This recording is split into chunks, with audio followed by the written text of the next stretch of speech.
Too Much for Our Own Good by Jack Mandolare, November 2019. Too Much for Our Own Good, Part 3. They Know Not Their Peril. Isn't it a pity? Isn't it a shame? How we take each other's love and cause each other pain, forgetting to give back. Isn't it a pity? George Harrison. Every Republican or Democratic administration after Reagan has ignored the urgent need for universal health care, which has to include lifetime monthly psychological monitoring and therapeutic treatment if necessary. The GOP, in particular, has been deaf to the heavenly benefit of fulfilling our inalienable right to life, not by limiting choice, but by supporting universal taxpayer-funded, cradle-to-grave, mental and physical health coverage for everyone.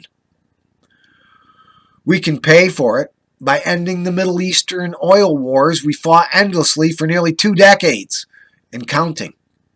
Initiating an immediate plan to convert to clean energy will save our planet from the dire possibility of having to face the extinction-level consequences of catastrophic climate change, and it would end the need for the Western oil war imperialism that rouses such fanatical zeal among incensed anti-Western, ultra-conservative Middle Eastern Muslims. Continuing our increasingly problematic, extremely expensive foreign occupation of Arabian oil fields in the name of an increasingly moribund war on terror robs us of the funds we need to restore our dreadfully draconian social safety net. And by ceasing to wage war for oil at $1 billion a day, we could pay for universal physical and mental health care for all of us, and finally make America great by making America into a friendlier, fairer, more loving, and infinitely more peaceful country, ready to join the rest of the world to help all of us create a far better future for everyone, everywhere. Determined members of both corporate parties keep telling us we can't afford universal health care, and yet, how many of them have it themselves?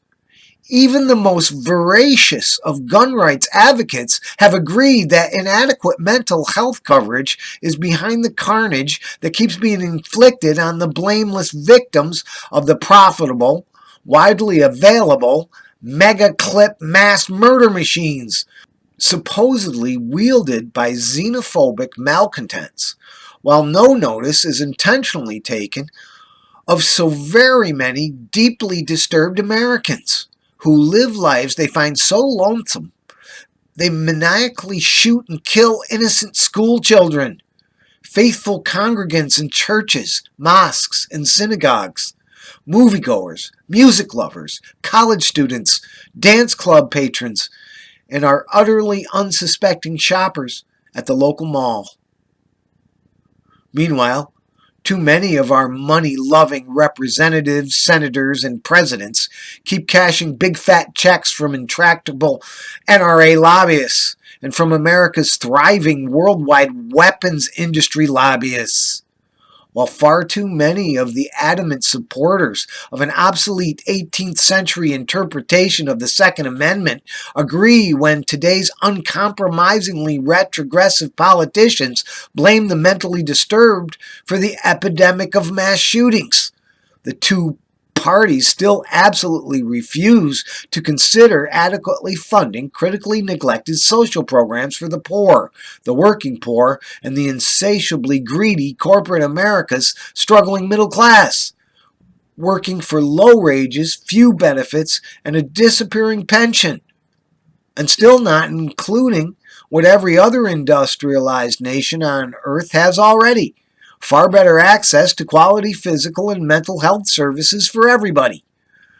The dreadful lack of them has allowed the emergence of the pathologically insane and the absence of common sense gun control measures has left the mentally disturbed heavily armed and looking to commit another preventable mass murder? Are they inspired by our heartless, cutthroat capitalistic economy and the high-pressure society that supports it? And the greed-driven government that supports the worst proponents of it? Do they find common ground with the formerly hidden abusive behavior of too many bankster billionaires? Do too many power-mad Americans prefer to ignore the well-paid enablers of the blatant abuse of power of the 1% wealthy perpetrators of sexual slavery who avoid therapy to continue to hold to the barbarous belief that their riches are proof that they deserve to get pleasure from the demonic slaughtering of innocents and the odious oppression of the innocent, the naive, the desperate, and the destitute, aided and abetted by the widely held belief that the wealthy can do anything they want, especially if they can get away with it. And too many of them do get away with it.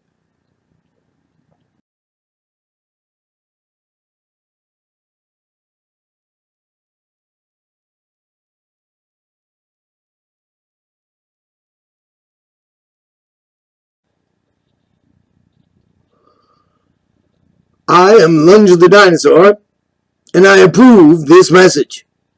Thank you. Let us not go extinct.